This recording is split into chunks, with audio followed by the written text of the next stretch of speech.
Yorana, merci d'être sur Polynésie la première. Voici les titres de votre journal. À 71 ans, Eloi Nehemia est un miraculé atteint de la goutte et le cœur fragile. Il a vaincu le coronavirus. Un combat magnifiquement remporté grâce à sa persévérance et au personnel soignant. À la veille de la rentrée, les opinions divergent encore au sein des familles. Faut-il amener son enfant à l'école demain ou pas? Entre flottement réglementaire et appréhension, l'inquiétude est réelle. Le Tavini Huir Atira célèbre cette date historique, 7 ans, jour pour jour, que la Polynésie est réinscrite sur la liste des pays à décoloniser de l'ONU. Ils étaient une centaine à Aotu Araya cet après-midi pour se souvenir et continuer à préparer l'après. C'est ce que nous dira Oscar Temaru dans ce journal avec Jacques Damour. Ils sont heureux de retrouver leur terrain d'apprentissage, leurs propriétaires aussi. Après 2 mois d'arrêt, les clubs canins de Tahiti réouvrent leur centre de formation. Cuit dans une marmite à l'étouffée, le pain au coco des Tuamotu a une saveur particulière. Nous allons faire une escale culinaire ce soir à Takapoto. Pas de nouveau bilan ce soir, il reste le même que celui de vendredi, donc toujours une personne sous surveillance et aucune hospitalisation. Il est la preuve en personne que l'on peut guérir du coronavirus. Eloi Nehemia est un miraculé, ou plutôt, il a véritablement été très réceptif aux soins prodigués par ses soignants. À 71 ans, il a vaincu la maladie après 6 semaines d'hospitalisation, dont 2 en réanimation. Il a retrouvé ses proches. Mercredi 13 mai, Ismaël Tahiata et Hubert Liao sont allés à sa rencontre. Les détails avec Laurence Pourteau. J'aimerais tout d'abord remercier le ciel car grâce à lui, nous avons pu nous rencontrer aujourd'hui et discuter. J'ai revu aussi ma femme, mes petites filles et tous mes enfants. Ce grand-père très entouré est un miraculé, mais surtout, il est relié au fil de la vie par une véritable chaîne de compétences, soignants, médecins, psychologues et familles. Le corps médical s'est véritablement mobilisé autour de son cas. C'était très difficile pour nous, depuis le début où papy a été hospitalisé, jusqu'à la sortie. Parce qu'il est quand même resté 2 semaines et demie dans le coma. Et c'était là le moment le plus difficile pour la famille. C'était quand il était au coma. Et quand il est sorti du coma, il n'a pas été administré dans une chambre normale. Il a été administré, on appelle ça le HUR. C'était les hospitalisations normalement de jour, des urgences. Pourquoi l'ont emmené là-bas? Parce qu'ils ont voulu encore surveiller papy, parce qu'il était toujours fragile de la maladie.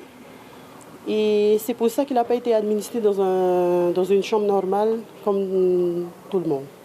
Aujourd'hui, la vie de ce grand-père a changé. Il est désormais très surveillé par l'ensemble du corps médical.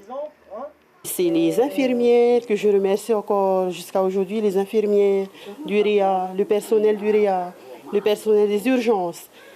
Et plutôt, ces médecins, lui, c'est eux qui ont suivi papy pour qu'il soit là aujourd'hui. Pour toi, c'est un miracle? On peut dire que c'est un miracle. L'exemple de ce senior est une véritable leçon, non pas un miracle, mais l'addition de toutes les compétences de la médecine au service de la population. Et pour vous protéger, n'oubliez pas d'appliquer les gestes barrières en dehors de votre domicile. Lavez-vous régulièrement les mains et surtout respectez la distanciation sociale. Le port du masque est aussi fortement recommandé. Et si vous avez des symptômes, composez le 15 ou ce numéro gratuit, le 444 789. La ligne est ouverte 7 jours sur 7 à partir de 8 heures pour vos questions ou pour un accompagnement. Comment se prépare la rentrée de demain? Selon les familles, elle n'est pas toujours évidente. Malgré les différentes communications faites par les autorités, le retour à l'école est encore flou pour nombre de parents. Laurence Pourteau, Hayata Buluk et Patrick Tsing. Rien n'est véritablement prêt dans les familles les plus modestes de Papeete. Ici, à Te Maori, on s'adapte aux consignes de distanciation ainsi qu'au port du masque obligatoire. Les mamans ont œuvré pour que les règles soient respectées, mais rien n'est strictement défini. Les jeunes élèves ne sont pas vraiment informés. L'écriture. Avec qui? Maman et papa. Tu fais que de l'écriture? Tu ne veux pas revoir tes copains à l'école? Si. Et si les enfants ne savent pas vraiment ce qu'ils devront faire, c'est aussi le flou dans ces familles. Envoyer ou pas les élèves à l'école, les consignes et les gestes barrières ne sont pas clairs. Les masques fabriqués à la maison seront pour eux les seuls remparts à l'épidémie. Demain, j'ai décidé de garder mes enfants à la maison. Le pourquoi? Parce que pour moi, c'est que cette épidémie de Covid-19 n'est pas encore finie. Et non seulement ça, après on oblige les enfants à porter le masque. Moi, je ne suis pas contre. Hein. Après, il faut changer le masque à chaque fois. Déjà ça, et c'est vraiment problématique. Covid-19 ou pas, les enfants de Papeete devront rentrer à l'école demain. Une journée test qui devrait être suivie d'un certain nombre d'aménagements indispensables à la gestion de la crise. Et la rentrée concernera un peu plus de 50 000 élèves dans le premier et le second degré.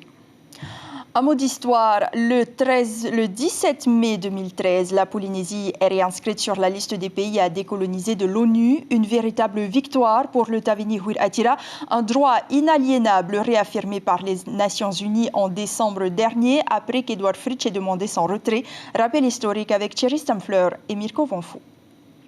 Chaque année, les militants indépendantistes se réunissent à Faa à l'occasion de cette date anniversaire. C'est en mai 2013 que l'Assemblée générale de l'ONU vote la réinscription de la Polynésie française sur la liste des pays à décoloniser. Pendant les années suivantes, des délégations indépendantistes participent à New York aux travaux de la 4e commission en charge de la décolonisation, mettant notamment en avant les conséquences des essais nucléaires. La diplomatie française pratique souvent la politique de la chaise vide, ce que dénoncent les élus du Tavini, qui retrouvent souvent à New York des représentants kanaks, ce qui leur permet de souligner la différence d'attitude de Paris vis-à-vis des deux territoires. La France n'était pas dans la salle au moment de l'adoption, bien sûr, en 2013, de la résolution qui réinscrit la Polynésie. Et c'est une posture de la chaise vide, entre guillemets, qui est utilisée au sein des instances lorsqu'il s'agit de la Polynésie française. Ce n'est pas du tout la même lorsqu'il s'agit de la Nouvelle-Calédonie, ce qui pose un problème de cohérence. Changement marquant en 2016. Le président Fritsch est invité à New York pour donner la réplique aux indépendantistes. Selon lui, la dignité d'un peuple ne se construit pas forcément dans l'indépendance et le débat politique familier aux Polynésiens se déplace jusqu'à New York. Permettez-moi d'exprimer mon incompréhension sur cette réinscription qui ne correspond pas à ce jour à la volonté de ma population, alors que le dialogue reste permanent entre l'État français et les autorités de la Polynésie. Nous ne ressentons pas l'utilité d'un arbitrage extérieur par votre organisation. Quand on décide d'utiliser tout un peuple comme cobaye pour les essais nucléaires, par exemple, comment peut-on qualifier cette décision de la France? C'est pour ça que nous disons que c'est un crime contre l'humanité. Si lui accepte ça, c'est son problème. Nous, on ne l'acceptera jamais et nous voulons que les futures générations connaissent leur histoire.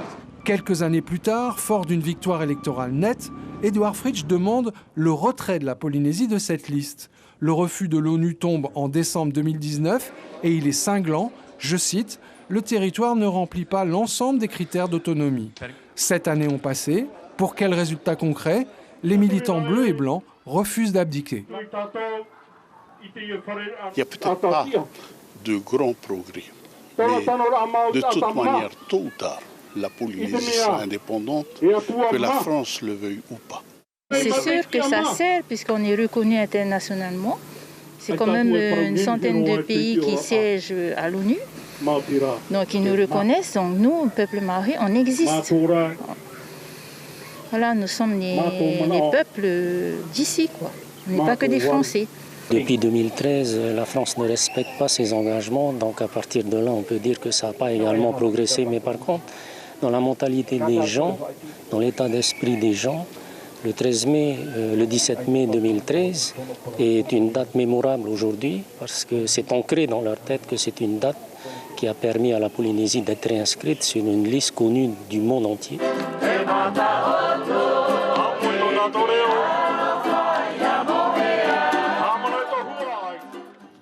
Et la cérémonie est donc terminée à Aotu Araya. Nous allons rejoindre sur place Jacques Damour. Jacques Yorana, Oscar Temaru est-il toujours aussi motivé pour mener son combat? Ah oui, bonsoir. Effectivement, la cérémonie est terminée depuis environ 1h30, mais Tavana est resté sur place avec une partie de son équipe, d'abord pour nous accueillir.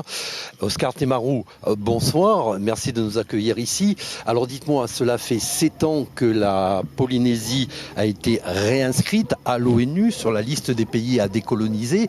Qu'est-ce qui a changé dans la vie des Polynésiens depuis cette réinscription ?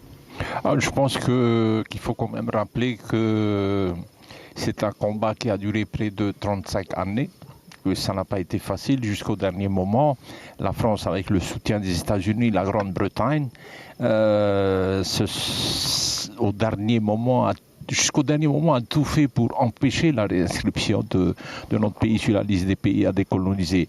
Et donc, cette résolution du 17 mai 2013 demande à la France, oblige la France de se mettre autour d'une table et de discuter de l'avenir de ce pays, de Mahenoui, un État souverain indépendant. Mais ça n'a pas été fait jusqu'aujourd'hui. Comme ils ont fait pour la Nouvelle-Calédonie, la Nouvelle-Calédonie a été réinscrite sur la liste des pays à décoloniser en 1986, la France a fait la sourde oreille, et puis il a fallu les événements que nous connaissons tous, à ouvert et tout ça et tout, et les accords de Matignon pour que la France mette en place ce que nous avons appelé les accords de Matignon, les accords de Nouméa, et le référendum, le premier référendum que nous avons vu.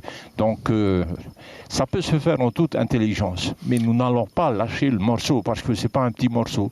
Ce pays, c'est un pays aussi vaste que toute l'Europe occidentale, alors il n'en est pas question. Alors justement, l'indépendance Te Ao Maui, c'est un combat que vous menez depuis 50 ans, vous venez de le dire. Pensez-vous qu'aujourd'hui, en 2020, les Polynésiens contribuent à accéder à la pleine souveraineté ? Je pense que ce n'est pas nous qui avons entamé ce combat-là. Nos ancêtres n'ont jamais accepté. Il y a eu la guerre franco-tahitienne. Et l'annexion de notre pays à la France, c'est un acte frauduleux. Ça s'est fait vraiment, on a utilisé la ruse et puis dans le bain de sang. Nous sommes à une époque où la planète Terre a tous les moyens pour pouvoir se connecter avec d'autres pays et parler, je dirais, en toute transparence. Ce pays nous appartient et avec les moyens de communication qui sont mis en place pour, je dirais, diaboliser cette idée d'accession de notre pays à l'indépendance, c'est tout ce travail-là que les médias et je dirais également l'enseignement dans notre pays devrait enseigner à nos enfants la vraie histoire de notre pays. C'est pour ça d'ailleurs que je fais appel aux parents pour leur dire de demain, le 18, gardez vos enfants à la maison et j'appelle également à la solidarité de tous les enfants de notre pays, d'être solidaires avec les enfants de FAA, qu'ils apprennent l'histoire de leur pays, la vraie histoire, et qu'ils apprennent, qu'ils sachent également que l'accession de notre pays à l'indépendance, c'est ça le futur, c'est ça l'avenir de nos enfants. Oscar Temaru, est-ce que vous êtes déçu aujourd'hui qu'aucun calendrier diplomatique, politique ne se prononce que justement concernant cette indépendance ? Vous savez, la Nouvelle-Calédonie a été réinscrite depuis 1986, ça fait déjà plus de 30 ans, c'est comme ça. Il y a toute une éducation à mettre en place et ça c'est de la responsabilité de l'État. La Constitution française dans son préambule rappelle bien que le droit à l'indépendance doit être respecté. Ça fait partie du préambule de la Constitution. Qu'est-ce que vous pensez aujourd'hui, la grave crise économique avec le Covid-19 au Fénois ? Nous avons des ressources dans ce pays qu'il faut d'abord développer. Il y a des dépenses, je dirais, superflues qu'il faut diminuer dans ce pays, faire des économies. C'est ça la réalité de l'économie. Et il y a également, on sait comment fonctionne notre système de santé dans notre pays, qui nous coûte trop cher. Nous avons les chiffres. Fidji, par exemple, 29 milliards de dépenses pour 1 million d'habitants.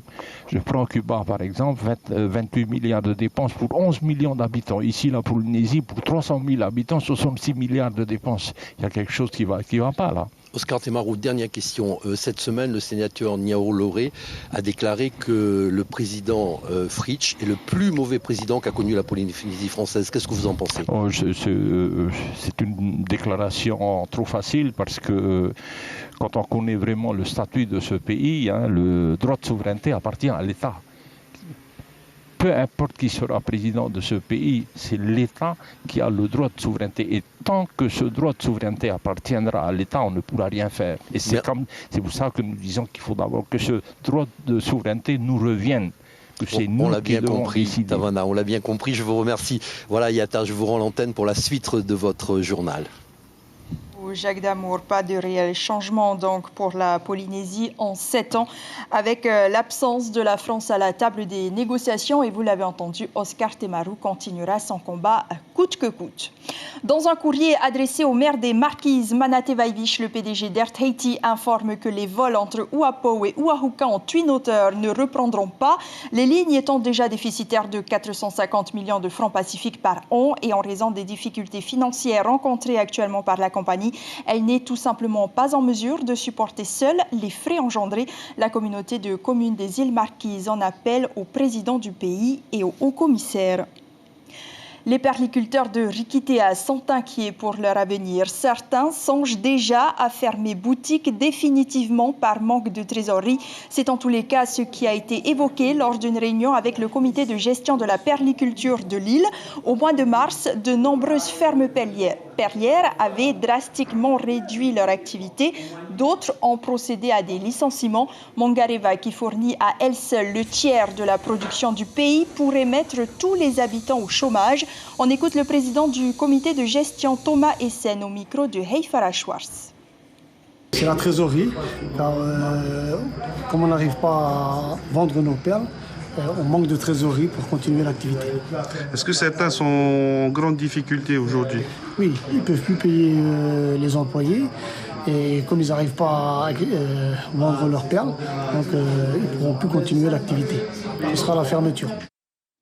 Le secteur pourrait alors de nouveau retomber dans une nouvelle période de crise. En l'an 2000, il générait plus de 20 milliards de francs de recettes, 7,5 milliards en 2018. Dans un autre archipel, cette fois à Rangiroa, les habitants connaissent les mêmes difficultés. L'île, qui est la 3e destination touristique de la Polynésie après Bora Bora et Moorea, avec 30 000 touristes annuels, voit son économie totalement à l'arrêt. Sur place, toutes les structures d'accueil sont closes. On y recense 2 hôtels, 27 pensions de famille, 6 clubs de plongée, sans compter les activités annexes qui contribuent au développement touristique, telles que les restaurants. 400 familles sont aujourd'hui impactées. Patrick Chauss, le gérant d'un bar-restaurant, partage son désarroi au micro de Sylvain Lamiral. 95% de notre clientèle, ce sont des touristes. Et il n'y a pas de touristes, il n'y a pas de clients. Il n'y a pas d'avions, et principalement des clients internationaux, donc là encore moins. Donc c'est vrai que concrètement, on ne peut pas travailler. Il faut que les plans de sauvegarde du tourisme, ils incluent aussi toute la, je dirais, le deuxième cercle. Le deuxième cercle, c'est les restaurants. Mais ce sont aussi les pêcheurs qui fournissent les restaurants et les hôtels et les pensions, c'est même les magasins chez qui on va faire des courses. Actuellement, on n'y va plus parce qu'on n'a plus besoin, d'une part parce qu'on n'a pas de clients, donc on n'a pas besoin de racheter des choses, et puis on n'a plus les moyens. Patrick Chauss était interviewé par Mac Mouton. Le comité du tourisme de Rangiroa a adressé un courrier à la ministre de tutelle, resté sans réponse à ce jour. Direction Huahine à présent. La population l'attendait depuis des années. C'est enfin chose faite. La route principale de Faré est en train d'être bitumée. Fini les nids de poules et les trottoirs inondés. Les travaux ont démarré en octobre après une pause liée au virus. 1,3 milliard de francs pacifiques ont été nécessaires pour remettre à neuf 3 km de route. Retour à Tahiti avec la réouverture des 4 clubs canins. Après 2 mois de fermeture, ils rouvrent leurs portes pour que l'apprentissage et l'éducation reprennent leurs droits. Vous allez le voir dans ce reportage d'Ismaël Tahiata et Hubert Liao. Pas facile pour les propriétaires et leurs compagnons à 4 pattes de reprendre le chemin de l'école. Le commentaire est signé Laurence Pourteau. Donc ça c'est important, votre chien vit en meute, il faut toujours considérer ça. Quand votre chien mange, il ne doit pas manger, vous ne donnez pas à manger juste avant vous. C'est très mauvais. Votre chien il mange soit 2 heures avant, voilà, vous donnez à manger, soit après vous. C'est enfin l'heure de se dégourdir les pattes pour nos amis les chiens. Confinés avec leur maître depuis 2 mois, la trentaine d'élèves du club canin de Punaoya ont dû reprendre ce matin leurs bonnes habitudes, même si les réflexes sont parfois un peu émoussés. C'est moi qui dois dominer le chien, quoi, et non pas lui. Le problème, c'est que c'est lui qui me domine en ce moment, et il faut que ça change, quoi. Très bien, avec le confinement, il est bloqué un peu à la maison. Puis les chiens sont contents de revenir au cours, quoi. Il a eu besoin de voir surtout sa copine qui venait le voir à la maison. Donc là, il n'a pas obéi au rappel, il est parti voir sa collègue, boxer. C'est le soulagement aussi du côté des responsables du club. Une semaine de préparation a été nécessaire pour rendre le lieu le plus sécurisé possible. Distance à respecter entre les maîtres, gel hydroalcoolique, tout était prêt pour les cours. Les chiens sont répartis en plusieurs groupes sous la houlette de 4 éducateurs canins et 8 stagiaires. Le secret, c'est simple, c'est ce qu'on appelle la positive attitude. C'est-à-dire qu'un chien, il comprend l'intonation de la voix du maître et il sait quand le maître est content et pas content. Plus on montrera au chien que quand il fait quelque chose de bien, on est content et on le récompense dans ça, petit gâteau, petites choses comme ça, ou un jouet, plus le chien va réagir par rapport à ce stimuli-là. Et donc il va être favorable à le refaire le plus souvent possible parce que ça fait plaisir à son maître et qu'il a une récompense. Il faut montrer au chien qui est le maître, mais un maître qui se fait respecter à la voix, sans sanctionner le chien, quoi. C'est à la voix. Et le chien va rester fixé sur son maître et ensuite, à l'extérieur du club, il pourra promener son chien en toute sécurité. Il existe 4 clubs canins en Polynésie qui éduquent et entraînent nos amis à 4 pattes. Leur rentrée était plutôt réussie ce week-end, après 2 mois à la niche. La réouverture, lorsqu'on a annoncé la semaine dernière, donc par mail et par voie Facebook, on a reçu plein de messages, ils ont hâte après cette longue période d'absence et de confinement. La vie a repris son cours pour le meilleur ami de l'homme. Fini la fête à la maison. Ici, on montre d'abord au chien qui est le maître. Enfin, nous partons à Takapoto pour clore cette édition. Punua Toti nous propose de découvrir la préparation du frawa avaro, une sorte de pain au coco. Au Tuamotu, il remplace littéralement la baguette et il est surtout tout aussi bon. Regardez. Sur l'île de Takapoto, le pain avaro est une spécialité des Paumotu. Apprécié par beaucoup, ce pain est essentiellement préparé lors des grandes occasions. Les méthodes de production sont nombreuses, mais pour Tourami, la meilleure façon de réaliser ce plat est la méthode des anciens. Alors, comme ingrédient pour la fabrication du avaro, nous avons besoin de la farine bleue, en général, en grande quantité, du lait de coco et du sucre. C'est tout comme ingrédient. Et mes grands-parents avaient des petites astuces personnelles, des petits secrets pour la fabrication du avaro. Après la préparation du avaro, le four tahitien commence lui aussi de son côté à prendre feu, une organisation qui devient collective. Alors une fois allumé donc le feu du four tahitien, donc on attend jusqu'à l'obtention donc de la braise, donc à la base, on place donc des feuilles de gnogno afin d'atténuer la puissance du feu et on place bien sûr les marmites. Et après on referme et on attend donc la cuisson toute la nuit jusqu'à demain matin.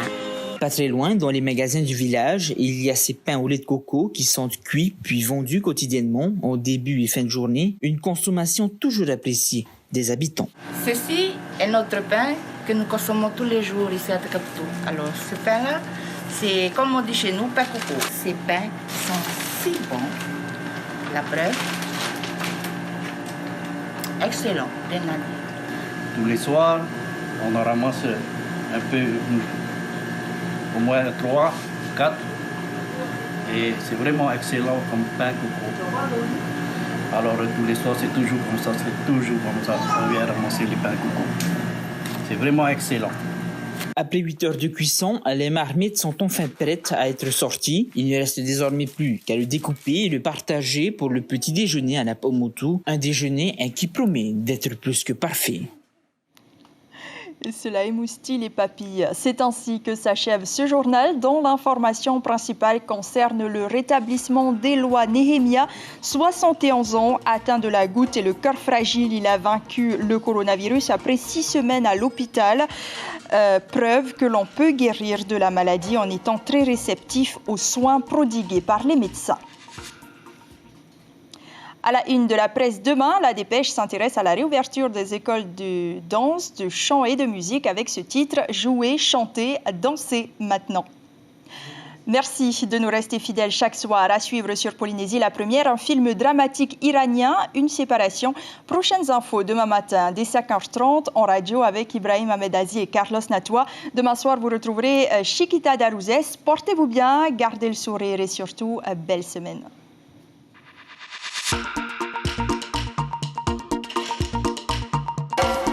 Retrouvez notre journal en replay sur notre site internet.